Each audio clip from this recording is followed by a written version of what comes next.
Okay, and good afternoon, everyone, and thank you for joining me here today. I want to acknowledge we are gathered on Blackfoot territory, and I recognize the Métis people who share a deep connection with this land. Now, during the election, Premier Danielle Smith was asked multiple times about her impending plans for pulling Alberta out of the Canada Pension Plan and jeopardizing all Albertans' retirement security. However, every time she was asked, all we got were excuses and vague promises. She promised to release a report that the government's actually been sitting on for a couple of years. She did not release that report, and by all accounts, that report will be an entirely made up way of trying to convince Albertans that pulling out of CPP is a good idea. Now, Danielle Smith vaguely promised that an Alberta pension plan would save money for employers and for workers on contributions. No evidence has been released in this regard, and quite frankly, any evidence that they release now will have to be regarded as pretty suspect at this point. Now, at one point during the election campaign, Danielle Smith said an election is no time to discuss her plan at all. We disagreed, and we promised to protect your pension because that is what the vast majority of Albertans have asked the government of Alberta to do. So here we are. It is now a little more than a month since the election, and the Premier has got to commit to protecting our CPP. Because her previous mandate letters to her ministers included explicit references to the creation of Alberta Pension Plan and pulling Albertans out of the CPP. So Albertans deserve to know where this is going, and they deserve to have all of the facts, and the facts are worth knowing. And one of the reasons why I'm here today is that we have some new analysis from a firm called Global SWF, one of the world's leading research firms. They conducted some very interesting analysis of major pension funds globally. Now, according to their analysis, the Canada Pension Plan is the number one asset manager for retirement savings in the world.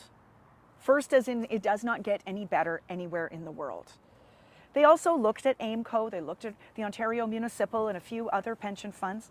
They found AIMCO to also be okay, fine, but ranked much lower at 17th best in the world. So it is very clear that when it comes to pensions, Danielle Smith does not know what she is talking about. And it's high time she backed down on this plan. Now, Albertans know that CPP ensures a secure retirement for all of us, promoting social and economic stability across the province and in communities like here in Lethbridge, where we have a large number of retired people.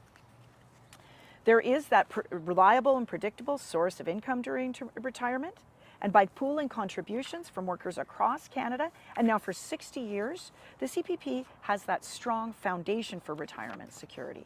It minimizes risk. This is especially crucial considering the uncertainties surrounding private pension plans and the fluctuating nature of investment returns worldwide. Again, being first is an asset in this regard. The best in the world doesn't get much better than that for all Albertans and for all Canadians.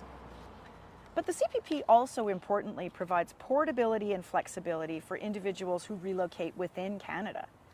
Albertans who choose to move for another province or territory can maintain their CPP contributions and accumulate pensionable service seamlessly. That flexibility is particularly valuable for workers in today's mobile and dynamic job market. And why would anyone want to come here? Why would anyone continue to believe that, quote, Alberta is calling if they can't bring their pension with them? Finally, the CPP offers economies of scale, professional investment management. And what does that mean at the end of the day? It means higher retirement benefits and lower costs. Numerous studies have shown that creating an Alberta pension plan will cost hundreds of millions of dollars to administer. And in fact, it may go into the billions of dollars.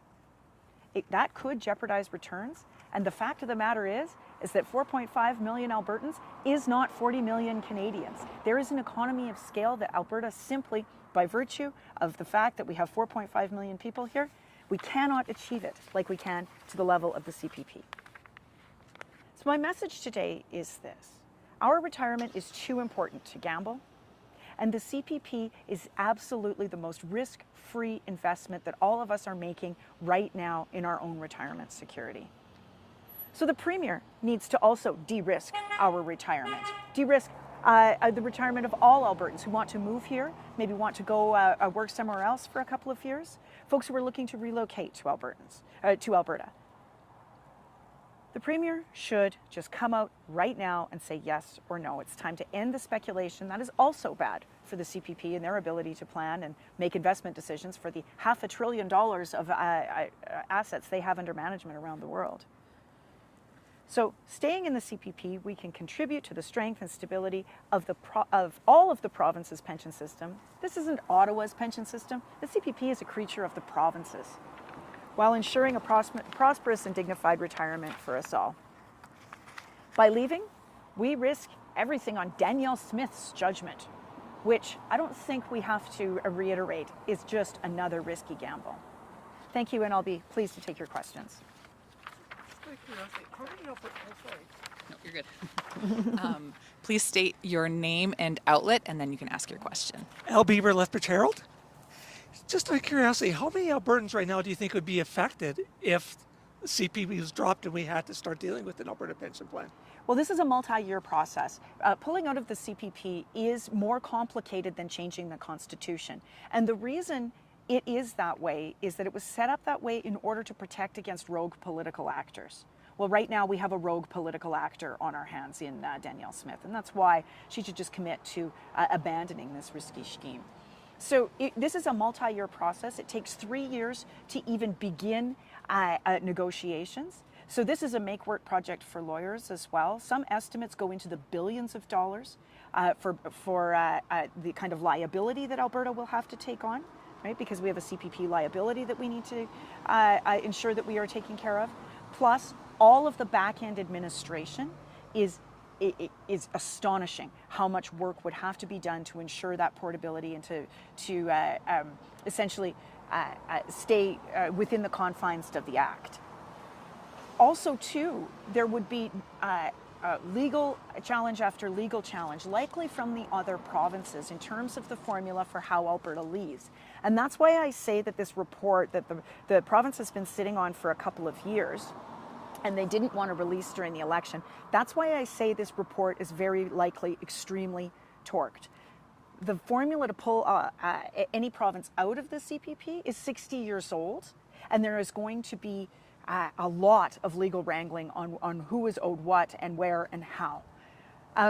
It was made that way by design because this pension plan is actually a creature of the provinces.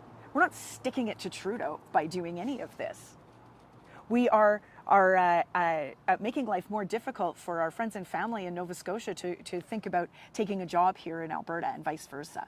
That is what we're doing here. This is a way to create instability for Albertans and people who live in other provinces. The CPP is a creature of the provinces. So it's a multi-year process involving likely tens of millions, if not into the billions of dollars of back-end costs, of making sure that we've got all the new bureaucracy and all of that.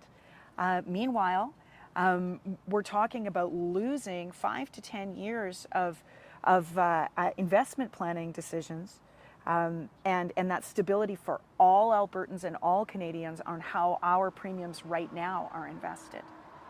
The other piece is, of course, employers.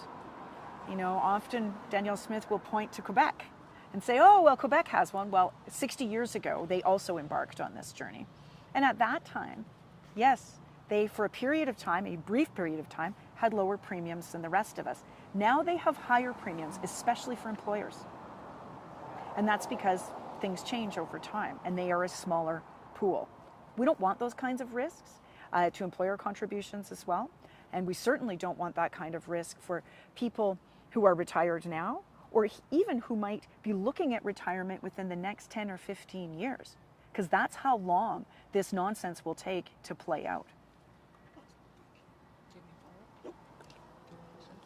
Okay, that's it for questions. Thank you for joining us.